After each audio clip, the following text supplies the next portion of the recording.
पंच केदार में दूसरा केदार है मध्य महेश्वर, जहाँ महादेव का मध्य भाग प्रकट हुआ था और महादेव ने पांडवों को दर्शन दिए थे।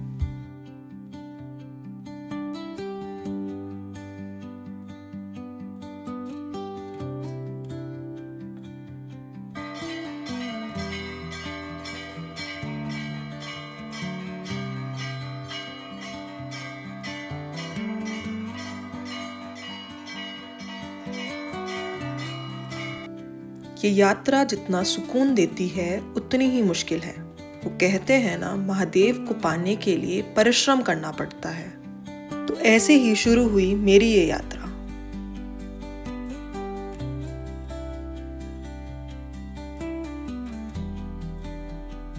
स्वर्ग कहूं या मध्य महेश्वर, बात एक ही है। ओवरनाइट ट्रैवल करके रास्तों को देखते हुए लैंडस्केप को बदलते देख हम पहुंच गए ओखीमठ ओमकारेश्वर टेम्पल। कहा जाता है राजा मंदाता, जो सूर्य वंश के महान राजा थे, उन्होंने यही तपस्या की थी। 12 साल तक लगातार ध्यान और व्रत के बाद महादेव ने उन्हें ओमकारेश्वर रूप में दर्शन दिए। तभी से इस स्थान का नाम ओमकारेश्वर पड़ा, ओम का ईश्वर। एक और प्राचीन कथा है, उषा भानुस्वर की पुत्री और अनिरुद्ध श्री कृष्ण के पोते का विवाह यहीं हुआ था। इस जगह का नाम पहले उषा मठ था, बदलते समय के साथ इसका नाम ओखीमठ हो गया। और फिर हम निकल गए रासी विलेज के लिए। रासी मध्य महेश्वर यात्रा का लास्ट मोटर रोड पॉइंट है। यहाँ से हम स्टार्ट करेंगे अपना 18 किलोमीटर का ट्रैक। रासी एक छोटा सा गांव है। यहाँ मुझे कुछ स्ट्रेंजर्स मिले जो बहुत अच्छे दोस्त बन गए। यही खूबसूरती होती है सोलो ट्रैवल करने में। रासी रुद्रप्रयाग डिस्ट्रिक्ट में गढ़वाल रिलीजन में बसा छोटा सा एक गांव है। ट्रैक स्टार्ट हुआ और आज का स्टे था बनतोली।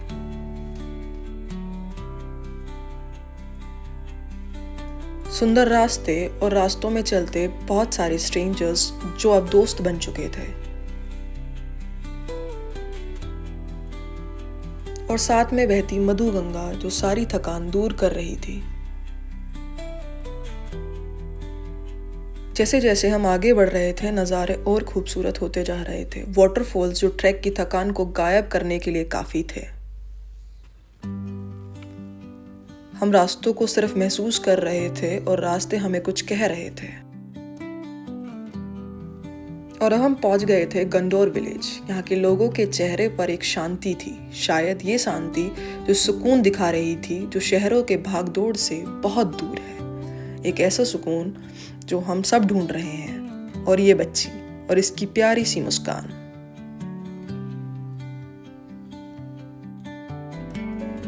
बनतोली से पहले 2 नदियां साथ आकर मिलती हैं और इस गांव को और सुंदर बना देती हैं।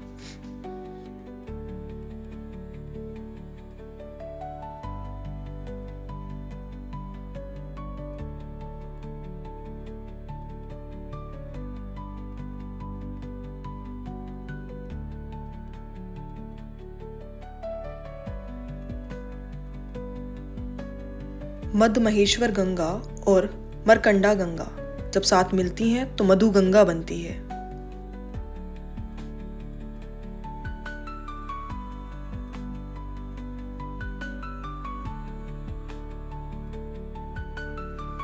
इन पानी की लहरें एक अलग ही सुकून दे रही थी और नदियां कुछ कह रही थी। जो मैंने सुना वो ये था कि बिना रुके आगे बढ़ते रहना।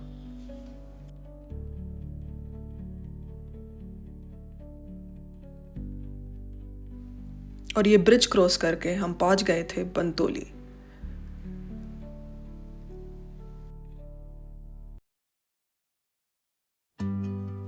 सामने होता सनसेट और आसमान में बिखरे रंग बहुत खूबसूरत।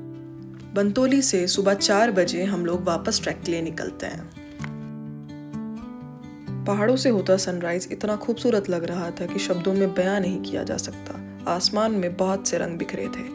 जब पहली किरणें बर्फ की चोटियों पे पड़ रही थी, वो इतनी खूबसूरत थी जो शायद बयां नहीं की जा सकती।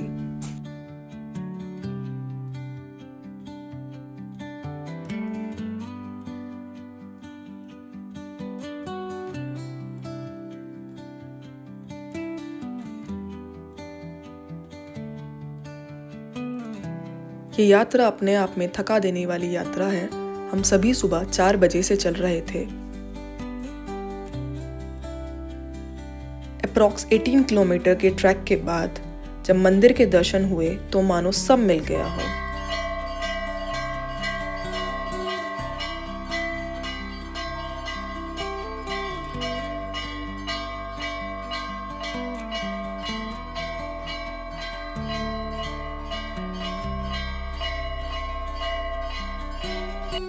ये वो शांति, वो सुकून था जो हम सब ढूंढ रहे थे। यहाँ मैंने खुद को भगवान के पास महसूस किया। बिल्कुल थकान नहीं थी। मंदिर के दर्शन के बाद हम निकले बूढ़ा मद महेश्वर के लिए। यहाँ ट्रेल थोड़ी डिफिकल्ट हो जाती हैं, बट अगर आप अपने आप को थोड़ा पुश करेंगे तो आप ऐसे नज़ारे देखेंगे जिन्हें आप कभी नहीं भूल पाएंगे।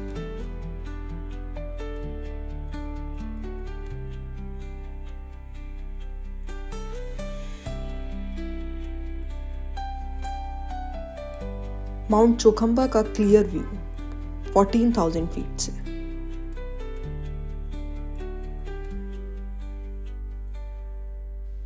बूढ़ा मद महेश्वर और पीछे बर्फ से ढके पहाड़, जिन्हें जितना देखो उतना कम था, और सारे सवालों का जवाब।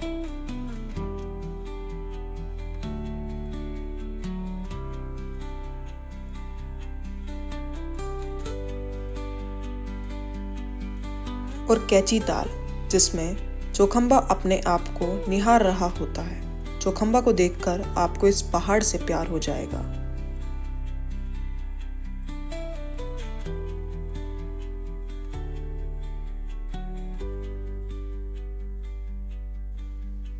यहाँ खड़े होकर सिर्फ एक शब्द निकला, चौखंबा। शाम का समय हो चुका था और हमने ट्रेक डाउन करना स्टार्ट किया। सनसेट के कलर्स मंदिर पर पड़ रहे थे जो उसको और सुंदर बना रहे थे। आरती का समय था, हम रुके और थोड़ी देर आरती देखी।